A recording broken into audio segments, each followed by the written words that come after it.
Thank you for having me here. I think after all this deep design conversation, this is going to be the most superficial part of the presentation because I come from advertising.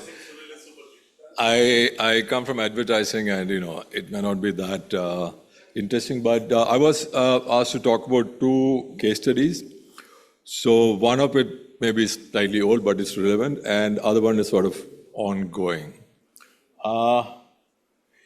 So I mean, for a long time, I've been doing the classic advertising in all the agencies, and we started our own company. The whole idea was to kind of slightly change the structure of how the business is done and focus more on not just doing ads, but wherever possible, try to build long-lasting, great brands or maybe great platforms, so to speak. And we kind of followed this. I mean, it seems like a cliche, but we try to follow it as much as possible, try to bring in as much art in most work we do. So this is the project we've done for Indigo. I think we still continue to work with them. This was a year before the Indigo Airlines launch.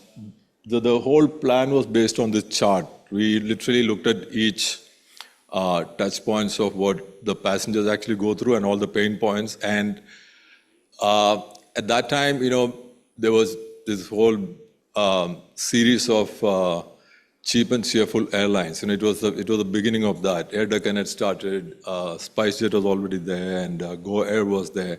And on the other side, you had Air India and Jet Airways. So Air India was always late, bad food. So we had a lot of things to sort of push back on. And then when this whole low-cost thing started, the whole idea was to make it feel really cheap. Like Air Deccan actually went all the way into that space of buying this very expensive aircraft and make you feel like you are actually traveling cheap. They told you are the first-time flyer. A lot of the people who are like traveling by train and they now start flying, they are made to feel really bad. You know what I'm saying? Now you can fly. You're a poor person, you can fly. And Air Deccan went one step ahead and then put the common man symbol from Times of India on the fuselage.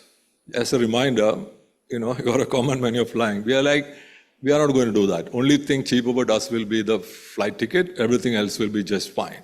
So we really looked at each touch point as if we are talking to like first class flyer, and that really worked for us. At that time it was really like a breakthrough thing. So literally from food to the cabin, like every little thing, those days the joke is we don't enter the cockpit, but everything else we do, right? So anyway, like this is an old, it's an old case study, but the point is like, that sort of base level thinking continued to happen even the companies now become so big. And then we also now start focusing on certain other things like the girl power being a big thing, because almost like 47% of the members of the staff are women, and largest number of women pilots in the world. So we actually started a new platform to really celebrate that and start trying to help women enterprise because of the scale in which we operate. We are able to kind of do that with a couple of other collaborations and stuff. This is the project we've done recently in Gurgaon with a women artist, done pretty well. And we continue to do a bunch of work to make that point, it makes everyone feel very proud, not just the people working in the company, also the rest of the women enterprise and everything. So the idea is to kind of really push and build. We started this sort of public literature program now where, we get writers to write lines for us, and it gets published all the time.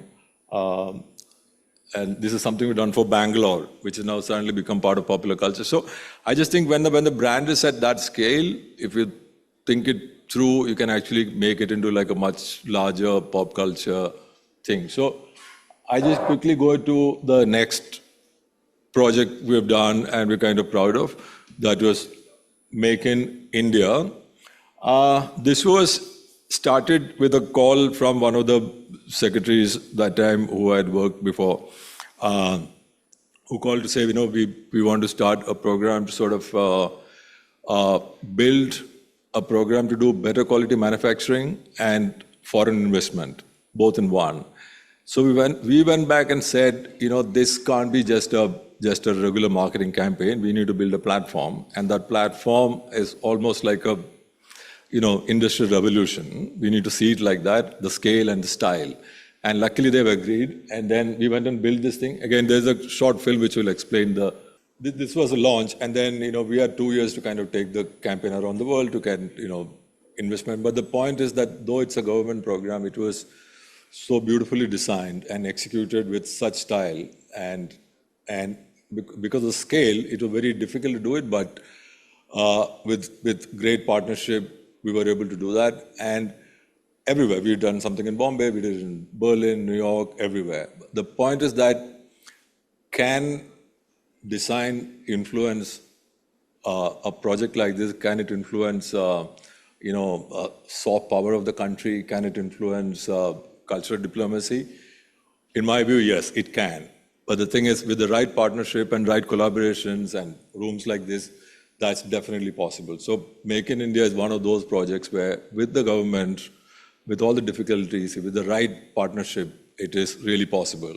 And it can literally become a pop culture milestone, and you can anyway.